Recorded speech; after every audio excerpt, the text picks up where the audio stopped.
So hey hello students and welcome back to your class. So today we are continuing with your third chapter of civics of 8th class, that is Union Executive, and this is our third lecture of the same chapter. Okay, so if you want to check out our two lectures, you can just check it out, you can just check the playlist and you can watch the whole video. Okay, so now we are remaining or we are left with only some of the topics which is very important for you. Okay, so now onwards I will speak in Hindi so that more and more students will understand. Okay, तो आज हम जो पढ़ने वाले हैं वो topic बहुत ज़्यादा इम्पोर्टेंट है और वो ये है कि जो पार्लियामेंट होती है वो एग्जीक्यूटिव्स के ऊपर किस तरीके से क्या करती है, अपना कंट्रोल या फिर उसके ऊपर चेक रखती है. राइट, अभी ऐसा तो नहीं है कि अगर मेरे को मन किया कि भाई मुझे ये पॉलिसी निकालनी है तो मैं वो पॉलिसी निकाल दूंगी, ऐसा तो नहीं होगा.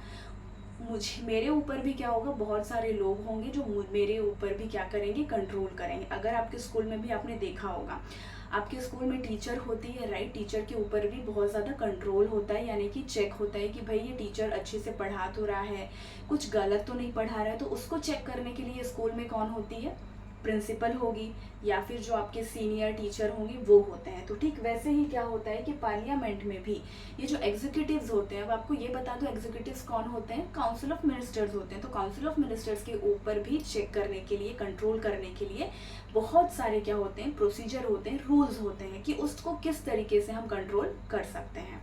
तो सबसे पहले हम देखते हैं डिस्कशन एंड डिबेट्स. ठीक है, पार्लियामेंट में जब काउंसिल ऑफ मिनिस्टर्स सारे बैठे रहते हैं, जब उनकी मीटिंग होती है, तो अब अगर मुझे कोई बिल पास करना है तो मैं उठ के तो नहीं बोलूँगी कि तुरंत कि ये बिल पास होना ही चाहिए. उसके पहले क्या होगा, बहुत सारे डिस्कशन होंगे, डिबेट होंगे कि भाई अगर ये बिल आता है तो इसके प्रोज क्या होंगे, यानी कि इसकी पॉजिटिव बातें क्या हो सकती है, इसकी नेगेटिव बातें क्या हो सकती है. राइट, कहीं अगर हम ये बिल लाते हैं तो इससे किस किस को प्रॉब्लम हो सकती है, किस किस को प्रॉब्लम नहीं हो सकती है.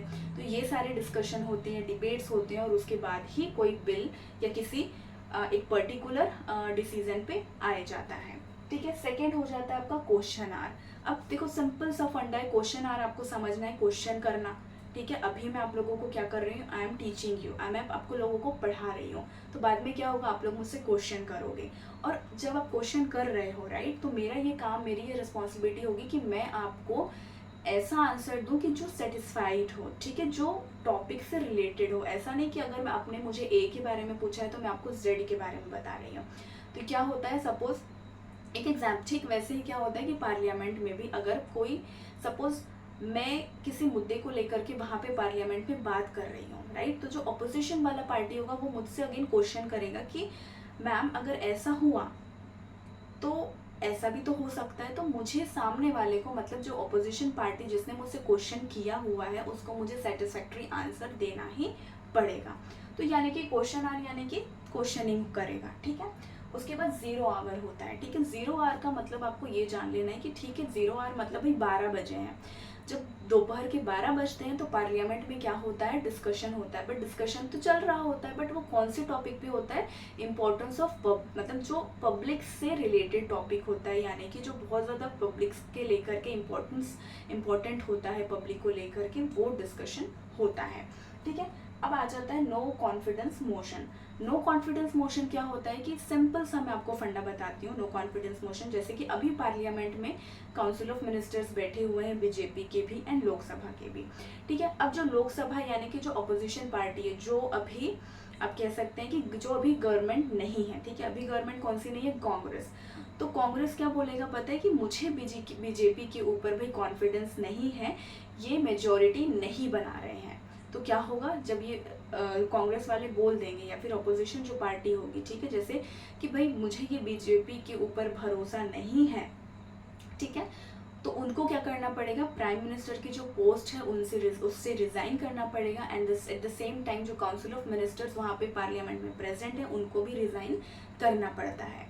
ठीक है, तो यही एक नो कॉन्फिडेंस मोशन जो है ये आप लोगों को थोड़ा सा ट्रिकी लग सकता है, तो मैंने बहुत अच्छे से आप लोगों को समझा दिया. तो अब हमारा जो थर्ड चैप्टर है सिविक्स का, यूनियन एग्जीक्यूटिव, वो भी बिल्कुल अच्छे तरीके से कंप्लीट हो चुका है. तो आई होप आप लोगों को ये जो सारे कंसेप्ट है बहुत अच्छे से समझ में आ गए होंगे.